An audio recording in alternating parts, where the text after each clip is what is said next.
Bonjour, aujourd'hui vidéo donc numéro 3 de ce chapitre sur les racines carrées concernant le quotient de racines carrées.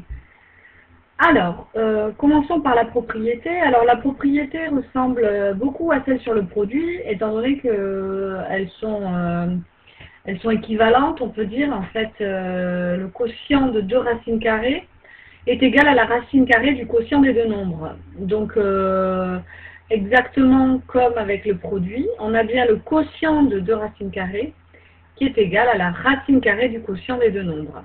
Donc, autrement dit, si A et B sont deux nombres positifs et B est non nul, alors je précise B est non nul puisque nous sommes là en train de diviser des nombres. Et donc, vous savez tous qu'on n'a pas le droit de diviser par 0.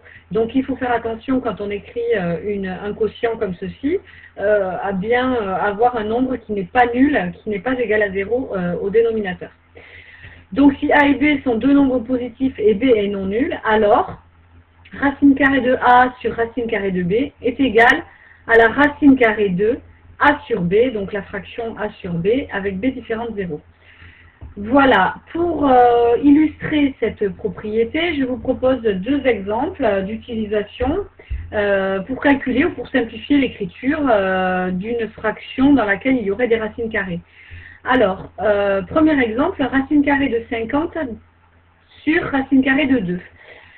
Première étape, donc je vois une racine carrée au numérateur, une racine carrée au dénominateur. J'utilise la propriété que je viens d'énoncer. Ça me donne donc ici racine carrée du quotient de 50 par 2, donc de 50 sur 2. Et il se trouve que 50 sur 2, je peux le calculer. Je calcule 50 divisé par 2, ça me donne 25. Ainsi, la racine carrée de ce quotient est égale à la racine carrée de 25. Et 25 est un carré parfait. Je suis très contente, je peux calculer sa racine. C'est un nombre entier, vous le savez. Racine carrée de 25, c'est égal à 5.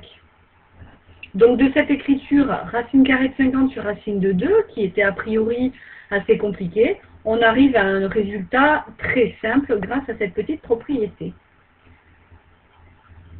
Deuxième exemple, un petit peu inversé par rapport au premier. Je pars donc ici de la racine carrée de 49 64e, donc une grosse racine carrée avec un quotient avec des nombres assez grands sous le radical, donc une écriture assez difficile. J'utilise la propriété pour en quelque sorte séparer sur ce quotient les deux racines carrées.